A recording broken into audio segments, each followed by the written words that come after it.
H. 잉거솔이라고 하는 미국 학자가 이런 말을 하였습니다. 사람들은 다른 사람들을 세우면서 일어선다. 내가 결심하고 노력하고 애써서 일어서는 것이 아니라 다른 사람을 세워주면서 나는 저절로 일어선다. 그런 말을 하였습니다. 굉장히 중요한 말입니다. 오늘 제자를 부르신 예수님이라는 제목의 설교 전에 이 말씀을 머리에 새기시면서 오늘 설교를 들으시기 바랍니다. 사람들은 다른 사람을 세우면서 일어선다. 요즘처럼 어려운 때에 너무나 적절한 말 같습니다. 미국서 공부를 마치고 강남의 한 교회에 부름을 받고 귀국하였는데 그런 제게 가장 먼저 떨어진 명령은 뭐냐 그러면은 사랑의 교회에서 실시하는 제자 훈련을 받으라는 것이었습니다. 그래서 귀국한 다음 날 그 교회의 제자 훈련 세미나에 참석하였습니다. 10수년 동안 미국에 있다가 한국의 그 기독교 열기를 그 다음 날로 확인할 수 있었습니다. 교회 크기도 크기지만 그 열기도 엄청났습니다. 대한민국과 한국교회의 소망이 보였습니다. 훈련을 끝내고 저도 열심히 제자 훈련을 실시하였는데 근데 시간이 지나면서 한국 기독교의 문제가 보이기 시작했습니다. 대형 교회들과 교인들의 숫자가 증가하는 데 비례해서 사회의 재반 문제들은 더욱 심각해졌습니다. 이는 예수님의 복음과 그 많은 교회들이 사회에 아무런 영향을 미치지 못했다는 뜻입니다. 제자 훈련을 끝낸 사람들로부터 자주 듣는 질문이 있는데 그것은 다음 과정은 무엇이에요? 라는 것입니다. 교회는 이에 맞춰서 기초반, 숙성반, 나중에는 사도학교라는 것까지 세웁니다. 제자와 사도는 틀립니다. 전 세계 수십억, 또 2000년 동안 수백억이 있었겠죠. 그 중에 사도는 사도 바울을 포함한 예수님의 직접 제자들만 사도라고 칭합니다. 이런 모든 과정을 마친 다음에 듣는 질문 또 동일합니다. 다음에는 뭐예요? 뭐를 해야 되는 거예요? 대학을 졸업하고 대학원을 나와서 석박사가 되면 무엇을 해야 됩니까? 사회에 나가서 그 배운 것들을 적용해서 사회에 공헌하고 또 다른 사람들을 또 세우고 도와주고 개인적으로는 돈을 벌어서 잘 사는 것입니다. 제자 훈련도 마찬가지입니다. 그 훈련을 통해서 배운 것들을 삶에 적용하여서 자신의 삶이 풍성해지고 나아가서 다른 사람들에게도 예수님과 복음을 통해서 변화된 자신의 경험을 가르치고 그래서 선한 영향력을 끼쳐서 그들 역시 풍성하게 해야 합니다. 그런데 그렇게 하지 아니하고 그저 성경 지식만 쌓는데 급급했던 것입니다. 그런데 예수님의 복음은 가슴에 담아야 합니다. 특별히 이번 이 엄중한 코로나 사태를 통해서 이 말씀 예수님의 복음은 가슴에 담아야 한다는 것은 정말로 중요한 화두가 되었습니다. 이 머리보다는 가슴이 손에 더 가깝습니다. 가슴으로 느껴야지만 손으로 내려간다는 것입니다. 그렇게 할 때만 예수님의 참 제자가 될 수 있고 예수님께서 약속하신 그 생명이 살고 그 생명이 더욱 풍성해진다는 그러한 약속이 내 삶 속에서 실현된다는 것을 잊지 말아야 합니다. 오늘 본문은 예수님께서 제자들을 부르신 내용입니다. 오늘 본문에서 눈에 들어오는 두 구절이 있습니다. 갈릴리 해변에 다니시다가 두 형제 곧 베드로라 하는 시몬과 그의 형제 안드레가 바다에 금을 던지는 것을 보시니 그들은 어부라. 또 다음 구절, 거기서 더 가시다가 다른 두 형제 곧 세베대의 아들 야고보와 그의 형제 요한이 그의 아버지 세베대와 함께 배에서 금을 깁는 것을 보시고 부르시더라. 네. 그냥 지나칠 수 있는 평범한 구절입니다. 그죠? 어부니까 당연히 그물을 기워야 되고 또 그물을 던져야 하는데 굳이 이것을 성경에 기록해 놓았다는 것, 거기에는 깊은 뜻이 있습니다. 예. 베드로와 안드레는 그 금을 던지는 것을 보시고 야고보와 요한은 금을 깁는 것을 보시고 제자로 부르셨다는 것입니다. 네. 예수님은 창조주로서 내 중심과 체질을 속속들이 아시는 분입니다. 그러니까 내 자신보다 삼위일체 하나님이 훨씬 더 나를 잘 알고 계십니다. 바로 여기에 소망이 있다는 것. 네. 천국이라고 하는 것은 무엇이냐 하면은 나보다 나를 더 잘 아시는 하나님께서 천국에서 나를 완성해 나가십니다. 예. 이 땅에서도 물론 그렇지만 우리들은 살아가면서 내가 해결하지 못하는 수많은 문제들이 있습니다. 수많은 문제. 애쓴다고, 결심한다고, 노력한다고, 참는다고, 어떤 수단과 방법을 다 동원해서도 내가 가진 근본 문제를 해결할 수 없는 것들이 있습니다. 네. 그런데 천국에서는 하나님께서 통치하시는 곳에는 내 자신을 하나님께 맡길 때 하나님께서 여러 가지 사건과 여러 가지 일들을 통해서 나를 완성해 나가신다는 것입니다. 바로 이것이 제가 천국에 가고 싶어하는 유일한 이유입니다. 유일한 이유. 네. 바로 예수님께서는 그 베드로와 안드레, 야고보, 요한의 중심과 핵심을 보시고 제자들을 부르셨다는 얘기입니다. 모든 사람들은 하나님의 소중한 자녀입니다. 잊지 마시기 바랍니다. 예. 이것을 정말 확실하게 명확하게 확신하고 있을 때 어떤 상황에서도 외롭지 않고요. 어떤 상황에서도 두렵지 않습니다. 예. 이 사실을 확실히 할 때 하나님께서 나와 함께 하신다는 걸 할 때 어떠한 어려움과 역경도 능히 이겨낼 수 있다는 것. 내가 두려움을 느끼고 걱정하고 근심할 때 내가 하나님과 함께 있다고 하는 것을 확신하지 못하는구나 스스로 반성하셔야 합니다. 소중히 우리 한 사람 한 사람을 소중히 여기심은 창자가 끊어질 정도입니다. 긍휼에 해당되는 히브리어 라함, 긍휼은 라함이라고 하는데 사랑하다, 귀여워하다, 측은히 여기다는 뜻인데 이 라함은 무슨 뜻이냐면 원뜻이 창자 자궁이라는 뜻입니다.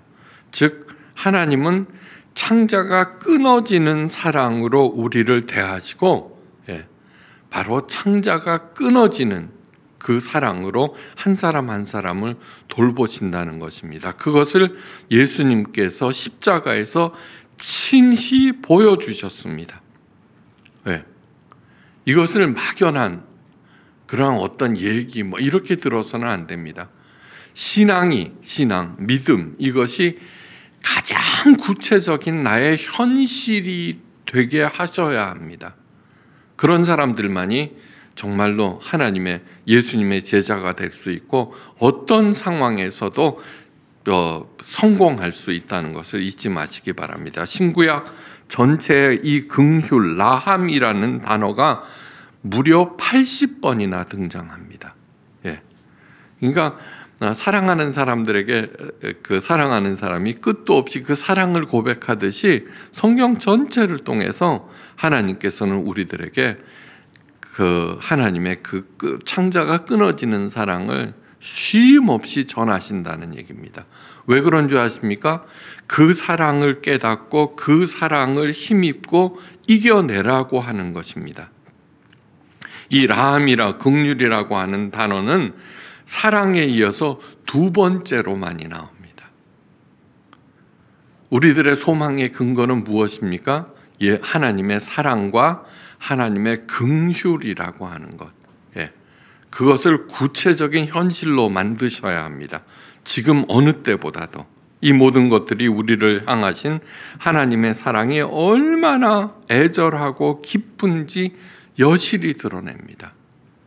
거기에 그 사랑과 그 긍휼을 덧입으시기를 바랍니다. 예수님은 베드로의 진취성을 보시고 또한 요한의 꼼꼼함을 보시고 제자로 부르셨습니다. 아니나 다를까 훗날 베드로는 모든 일에 앞장서서 예수님의 수제자가 되었습니다. 그리고 십자가에 거꾸로 달려서 순교하게 됩니다. 왜 베드로가 거꾸로 달리는 줄 아십니까? 나중에 이제 십자가형을 선고받았을 때 이렇게 얘기합니다. 나는 예수님의 제자다. 그러므로 예수님처럼 십자가에 올바로 달려서 죽을 수는 없다. 거꾸로 죽겠다. 이렇게 해서 거꾸로에 달립니다. 요한은 십자가에 달리신 예수님의 마지막 부탁에 따라서 육신의 어머니 마리아를 모시고 12제자 중 유일하게 천수를 다하다가 요한복음, 요한계시록 등 성경에서 가장 깊이 있는 기록들을 남깁니다. 예수님께서는 요한의 그 따뜻한 마음, 꼼꼼한 세심함을 아셨기에 육신의 어머니 마리아를 그에게 맡긴 것입니다. 기억하십시오. 우리 모두는 하나님께서 잉태 때부터 주신 각자의 천성이 있습니다. 천성. 하나님께서 천지 만물과 우리를 창조하셨습니다. 각각 모든 창조물마다 특성들이 있습니다. 그래서 예수님의 복음은 무엇이냐면은 하나님께서 만드신 세상 가운데서 그 특성들을 살리고 또 이용하고 또 도움을 받아서 내 삶을 풍성하게 만들라는 것입니다. 이 험한 세상에서 이렇게 해서 얌전해서 어떻게 살래? 그렇게 덜렁대기만 하면 나중에 뭐가 될래? 라고 걱정하며 자신의 생각을 따라서 자녀들을 개조하려고 하죠. 그래서 우리 교회의 표어가 뭐예요? 지적과 원망 대신에 칭찬과 감사로 하나님의 만복을 누리세요라고 했죠. 자, 그렇게 해서 자녀들을 개조하고 남편과 아내를 개조하려고 할 때 상처와 열등감과 반발심만 가득해져요. 하나님께서 이 어려운 세상에 여전히 수줍음 많은 조용한 아기들을 많이 보내죠, 그죠? 여전히 덜렁대는 아기들을 보내요. 그 얘기는 뭐예요? 그 아이들도 얼마든지 잘 살 수 있다고 생각하니까 그렇게 하시는 거예요. 근데 우리 인간들의 짧은 생각이 개조하는 데 있죠. 내 생각을 접고 하나님의 천성을 인정하고 격려할 때 누구든지 부모의 풍성한 기업이 되고 자랑스러운 상급이 된다는 것을 잊지 마시기 바랍니다. 예수님께서 이들에게 말씀하십니다. 나를 따라오라. 내가 너희를 사람 낚는 어부가 되게 하리라. 이 말씀을 들은 베드로와 안드레의 반응은 이랬습니다. 그들이 곧 그물을 버려두고 예수를 따르니라. 야고보와 요한의 반응은 더욱 격했습니다. 그들이 곧 배와 아버지를 버려두고 예수를 따르니라. 곧 그들은 예수님의 말씀에 한치의 망설임도 없이 즉각 반응하였습니다. 그것도 배와 그물, 무엇보다도 아버지까지 버렸습니다. 엄청난 일입니다. 어떻게 이럴 수가 있을까요? 저를 치료해 주던 의사 선생님이 있는데 심장 전문의로 인근에 잘 알려진 그런 분입니다. 근데 갑자기 목회를 하신다고 병원 일을 접으셨습니다. 가보니까. 왜요? 제 친구 목사도 잘 나가던 한의사였습니다. 근데 신학교를 나와서 목사가 되었습니다. 그러자 그의 하나가 떠나버렸습니다. 이유는 무엇이냐 하면 자신은 의사와 결혼했지 목사와 결혼한 것이 아니라는 얘기입니다. 왜 이렇게 잘 나가던 직업을 버렸습니까? 옛날에 그물과 배가 있었다는 것은 먹고 살 수 있었다는 얘기입니다. 아버지만 잘 만나도 놀고 먹습니다. 근데 그것을 다 버렸습니다. 이 얘기는 뭐냐 그러면은 예수님의 가르침이 그의 가슴을 울렸기 때문입니다. 울렸기 때문입니다. 그러니까 이 얘기는 뭐냐면 예수님을 올바로 제대로 만나면 두려움과 공포, 근심과 걱정 이러한 것까지도 다 버릴 수 있다는 뜻이기도 합니다. 그렇게 되시기를 간절히 바랍니다. 예수님께서는 가장 가난한 지역 갈릴리로 가셨습니다. 하나님의 애끓는 긍휼, 라함 때문입니다. 당시 상황을 이렇게 묘사하고 있습니다. 예수님께서 온 갈릴리에 두루 다니사 그들의 회당에서 가르치시며 천국 복음을 전파하시며 백성 중에 모든 병과 악한 것을 고치시더라. 그 당시는 병원도 의학도 발달되지 않았죠. 그죠? 낙후된 지역이기 때문에 병에 걸리면 속수무책이었습니다. 예수님은 그들을 불쌍히 여기시고 애끓는 사랑으로 고치셨습니다. 그러니까 그러한 마음을 가지셔야 된다는 얘기입니다. 잊지 마십시오. H. 잉거솔의 말, 사람은 다른 사람을 세움으로 내가 일어선다는 거. 마가복음에는 예수님께서 12제자를 세우신 목적이 기록되어 있습니다. 또 산에 오르사 자기가 원하는 자들을 부르시니 나온지라 이에 12를 세우셨으니 이는 자기와 함께 있게 하시고 또 보내사 전도도 하며 귀신을 내어 쫓는 권능도 가지게 하려 하심이라라. 제자를 부르신 목적. 제일 첫째는 뭐냐 그러면 함께 사시기 위해서. 함께 사시기 위해서. 한국 기독교의 문제는 뭐예요? 제자 훈련을 받았지만 예수와 함께 살지 않았다는 뜻입니다. 그것을 자기 이득만을 위해서 살았다는 뜻입니다. 실제로 3년 동안 먹고 마시고 함께 주무시면서 가르치셨습니다.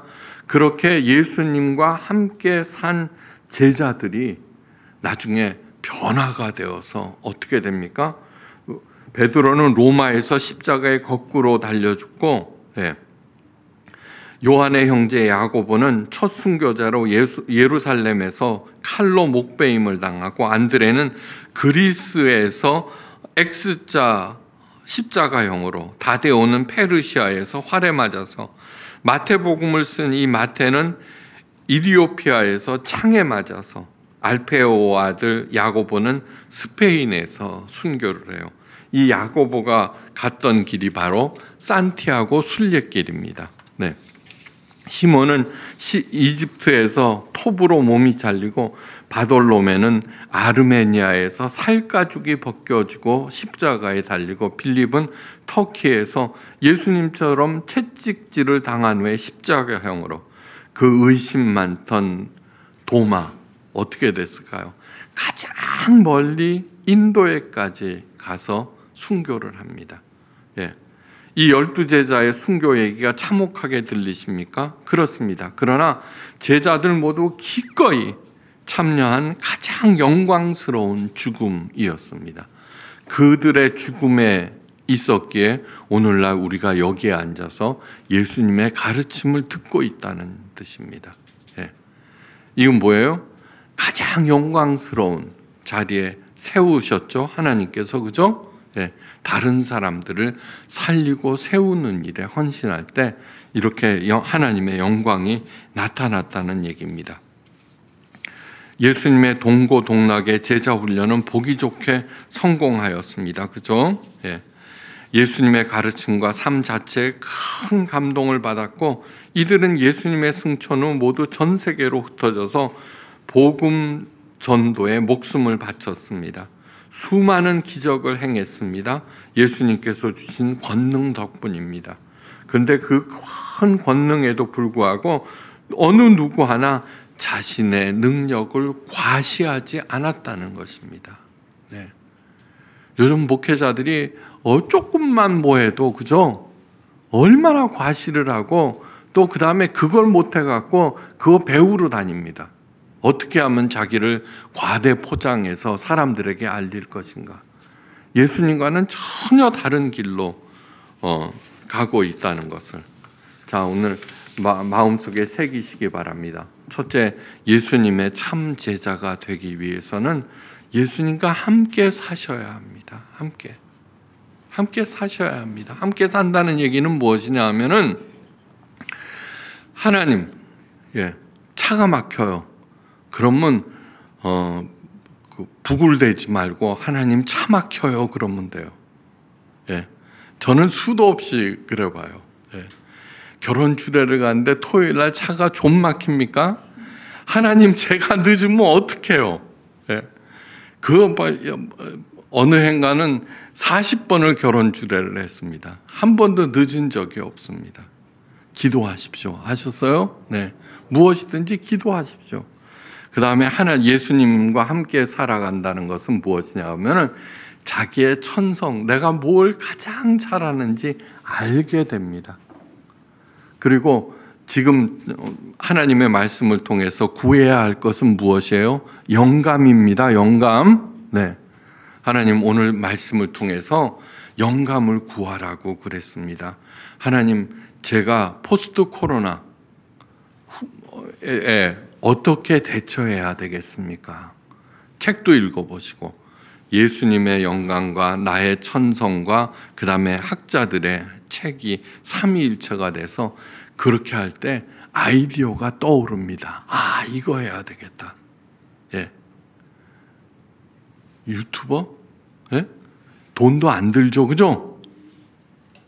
돈 들어요? 두 번째, 귀신을 내쫓는 권능을 주신다고 했습니다. 이게 뭐 대단한 것이 아닙니다. 스카백 박사가 거짓의 사람들에서 이런 얘기를 했습니다. 사탄, 귀신은 뭐냐 하면은 사탄의 쫄개들을 귀신이라고 합니다. 사탄은 직접적으로 절대로 내 털끝 하나 건드리지 못한다고 그랬습니다. 그런데 왜 그 사탄이 공중 권세까지 잡았습니까? 내가 거기에 노란하기 때문입니다. 노란하기 때문입니다. 나사렛 예수 그리스도의 이름으로 명하노니 물러가라 사탄아. 진짜로 이 사탄이라고 하는 것은 오늘날 만몬신을 얘기합니다. 돈신. 잊지 마시기 바랍니다. 귀신을 내어 쫓는 권능, 그것은 무엇이냐 하면은 어떠한 경우에도 내 이득만 챙기지 않겠다라고 결심하는 것입니다. 아셨죠? 그 다음에 전도, 세 번째. 예수님께서 제자를 부르신 목적 세 가지. 함께 살기 위해서, 그 다음에 두 번째 전도하기 위해서, 세 번째 귀신을 내어 쫓는 권능을 주기 위해서라고 그랬죠. 그게 순서를 바꾼 거예요. 전도는 절대로 교회 세력 확장이 아닙니다. 요즘 전도 힘을 잃었어요. 왜요? 기독교인들의 신뢰가 떨어졌기 때문이에요. 진짜 전도라고 하는 것은 무엇이냐 하면은 내가 예수님과 예수님의 가르침대로 살아서 살아나는 체험을 하셔야만 진짜 전도가 됩니다. 그리고 이렇게 해서 살아난 그 경험을 다른 사람들에게도 전해서 그들도 살아나게 하는 것이 전도입니다. 오늘 말씀 절대로 잊지 마시고 예수님의 참 제자가 되어서 하나님께서 열어주시는 새 시대의 주인공들이 되셔서 여러 사람들 살리시기를 주의 이름으로 간절히 축원합니다.